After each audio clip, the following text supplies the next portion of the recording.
Hi everyone, my name is Dipankar and I'm an R&D Advocate at Qlik. Today we are going to learn how to use the Nebula CLI to build and deploy an extension to Qlik. Let's jump in. In this video, we are going to use the Nebula CLI to develop and deploy a simple visualization extension. The objective is to give an idea of how easily and fast we can build extension using Nebula CLI. So we'll keep the implementation very basic. Let's get started. First, we have to globally install the Nebula CLI command, and to do that we'll use npm, and the command would be this. Okay, there is a typo, but I'm going to fix it. Perfect. So this command will help us to proceed with all the other commands that will be required for us to build and finally deploy a visualization. All right. So the next step would be to get started with creating a new Nebula visualization. And to do that, we'll use the command Nebula create. Please make sure to give a particular visualization name. So in this case, it would be like demo vs for us. All right. So now the Nebula create commands basically gives you three options, which would be like you can just select a Picasso template, you can just select a bar chart, or you can just not select anything and just go with your own templates. In this case, I'll just use a bar chart.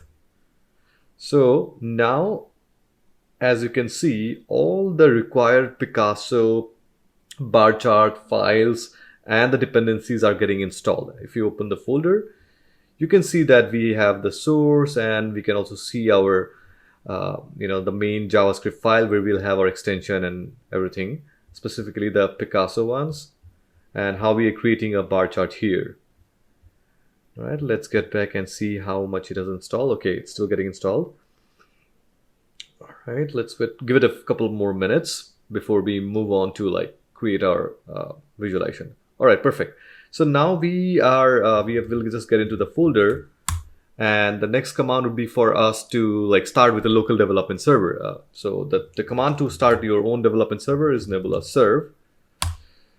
And this would compile everything and try to like give any error if there is any. Otherwise it will allow you to like start your own development server at this particular port.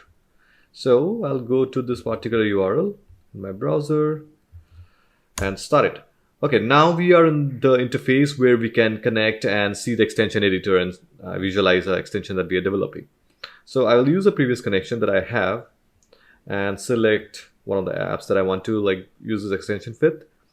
All right, so our extension code is basically a bar chart. As you can see from here, we are using a bar chart, and we are basically using the bar chart to like use it as an extension in our case.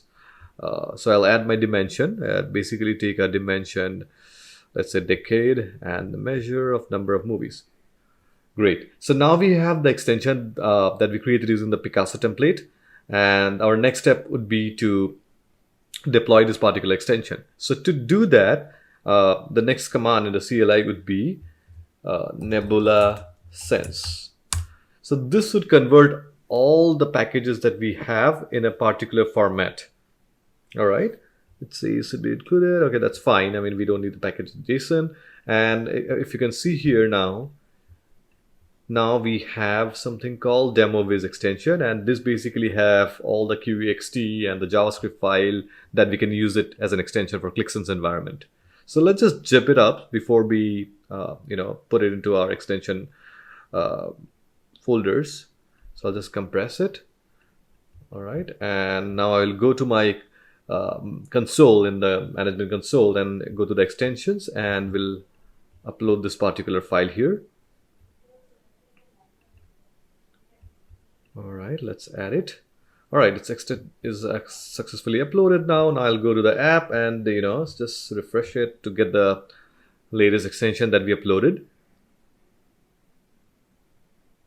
Perfect. Let's go to the custom object and extension, and it was called test chart for me. So I'll just click the test chart here.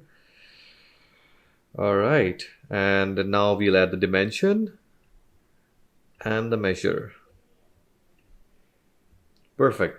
So you can see how faster and easily you could build an extension using the Nebula CLI, and I hope it was really helpful. Thank you so much.